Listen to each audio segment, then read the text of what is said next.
Automedicação é o tema de hoje e Gabriel Medeiros, especialista em clínica médica, está aqui com a gente para responder as nossas perguntas. Bem-vindo ao Viva Saúde, Gabriel. Muito obrigado, Márcia. Gabriel, o que é a automedicação? Muito bem. Automedicação, pela definição, pela etiologia da palavra, seria medicar a si mesmo, certo? Esse termo tomou uma dimensão, uma conotação diferente quando, a partir da disponibilidade dos medicamentos nas farmácias e do acesso ao público a esses medicamentos e através da difusão pelo senso comum, certo? Do efeito de um medicamento e outro, enfim, né? Comunicação, aquela conversinha de vizinhos, de amigos, de indicações, o paciente, então, ou a pessoa que está sendo acometida por algum determinado sintoma, deixa de procurar a assistência médica, assistência que o levaria à medicação, prescreveria a medicação para ele e passa a seguir uma orientação ou não, ou então, voluntariamente, a buscar um medicamento na farmácia ou que tenha já disponível na sua residência, como alguns formam verdadeiras farmácias ali que tem de tudo um pouco, para poder aliviar seus sintomas sem uma orientação quanto à dose, quanto à duração, quanto ao efeito, nenhuma orientação específica e qualificada relativa a este efeito. E qualquer medicamento só pode ser tomado sob prescrição médica? Ou tem alguns medicamentos que estão liberados? Veja só, a indústria farmacêutica, ela tende a, pelas propagandas que são veiculadas constantemente, a gente vê que tem todo o horário nobre, principalmente, tem propaganda de remédio. Né? Isso aqui vai deixar seu intestino reloginho, isso aqui vai aliviar todos os seus sintomas, teve gripe e tal, use isso aqui, teve tal coisa, use tal coisa. E se os sintomas continuarem, procure um médico. É uma inversão de valores. Na verdade, o ideal seria procurar um médico para ter a indicação correta, de acordo com a avaliação correta. Nós temos um inchaço hoje no serviço de saúde, seja em qualquer esfera, na esfera pública, na esfera privada, os serviços de saúde estão inchados, certo? Então isso leva mais ainda a propaganda da TV, a propaganda vista em qualquer outro veículo, funcionar como um meio eficaz de levar o consumidor a adquirir um medicamento sem prescrição médica. Existem os medicamentos que podem ser consumidos uma vez orientados, certo? Por profissionais que podem não ser médicos, por exemplo, a enfermeira do posto de saúde que recebe o paciente, que já tem uma orientação traçada para uma criança que está com febre, tão somente com febre e nenhum outro sintoma, certo? Então, ela é orientada a orientar a mãe daquela criança a medicá-la com antipirético para reduzir a febre. E quando acontecer sem outro sintoma associado, continuar fazendo isso.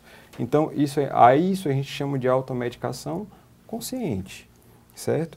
Nestes casos, isso pode ser feito e é salutar que se faça. Por quê?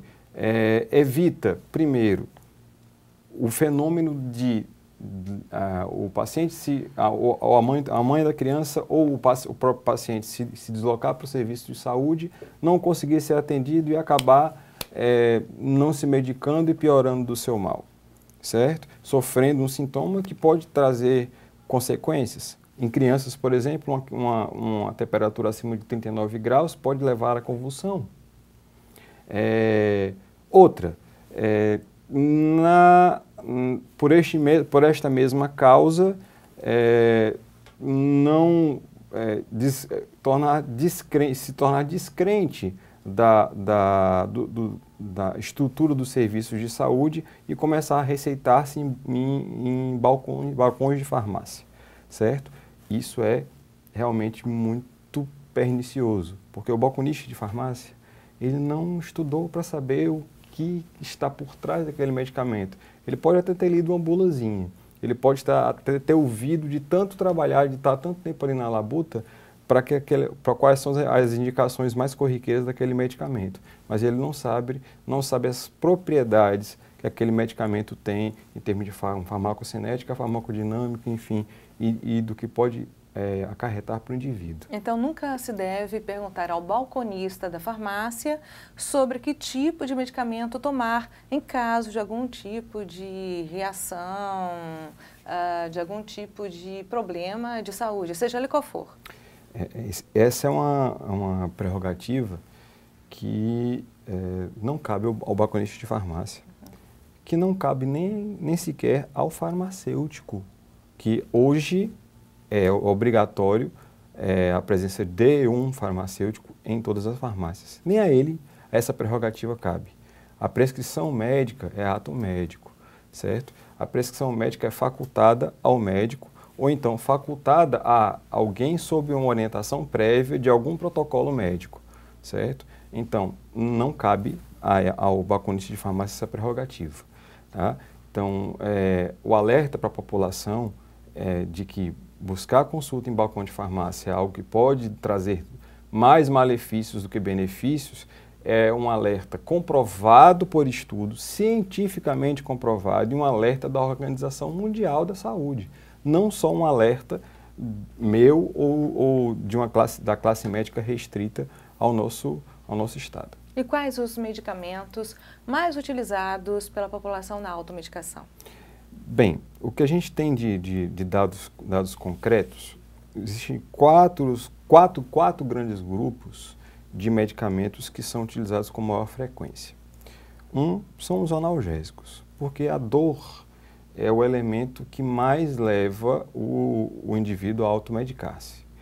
Ninguém tem, quando a dor, principalmente uma dor de média a alta intensidade, faz com que o indivíduo, é o que a gente chama de elemento incapacitante.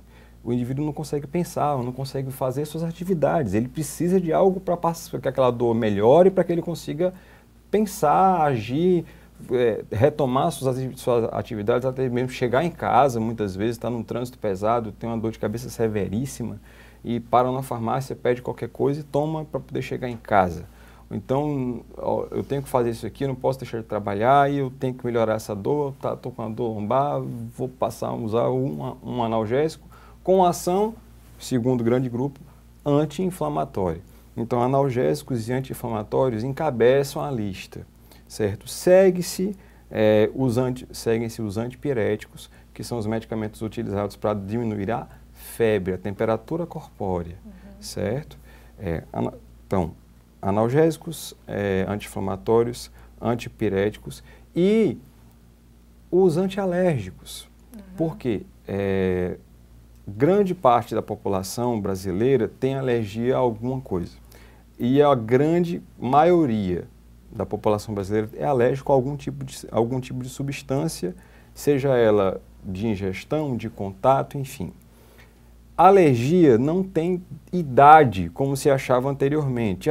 Se eu não nasci alérgico a crustáceos, eu posso comer crustáceos durante a vida inteira que não vou desenvolver alergia. Errado. Uma bandeira que se levantou mais há pouco tempo e que veio muito à tona nos últimos anos foram dos pacientes intolerantes à lactose e intolerantes à proteína do leite, intolerantes aos laticínios e derivados. Muitos dos intolerantes desenvolvem a intolerância já na idade adulta e não vem da infância com a intolerância. Começam a apresentar sinais e sintomas de intolerância na idade adulta. Então, o anti-inflamatório, o alérgico entra nesse grupo de medicamentos, é o quarto da lista, mas entra nesse grupo porque sempre alguém eu tenho um antialérgicozinho ali na bolsa, porque se eu tiver alguma coisa, eu vou tomar para poder passar. Mal sabe a população do que alguns antialérgicos podem causar alergia e podem trazer reações alérgicas fortíssimas. E quais as consequências da automedicação? Bom, seria uma resposta bem ampla, mas eu vou tentar sintetizá-la, tá? A automedicação ela pode causar desde uma intoxicação que pode trazer efeitos adversos e colaterais. Eles às vezes há uma confusão. Efeitos adversos são efeitos advindos da medicação que não são correlacionados com a atuação dela farmacológica. O efeito colateral é um efeito que vem junto com a medicação que está associado à ação dela na farmacologia. Por exemplo, simples, um antialérgico. Um efeito colateral do antialérgico é a sonolência. Esse não é um efeito adverso. A sonolência ele vai de encontro ao efeito que ele tem, que diminuir a histamina. Diminuir a histamina vai reduzir o metabolismo, o paciente vai ficar com sono. Ele está caminhando junto. É colateral, está ali do lado. O efeito adverso de um antialérgico pode ser a dificuldade de despertar. Aí é um efeito adverso. O efeito adverso tem que ser observado com muita acurácia, porque ele pode ser um efeito danoso para o organismo, que não necessariamente deveria estar presente na administração do medicamento. Então, vai desde efeitos adversos e colaterais leves até efeitos anafiláticos, ou seja, que levam a um grau de intoxicação tão grande que podem levar à morte, certo? Então, vai desde o mais simples, erupções cutâneas, sonolência, dor de cabeça, diarreia, são os mais comuns, certo? Até a morte. Até o mais grave. Doutor Gabriel, em instantes, a gente continua esse papo, porque agora a gente vai dar uma paradinha para o nosso intervalo. Não saia daí. O Viva Saúde volta já.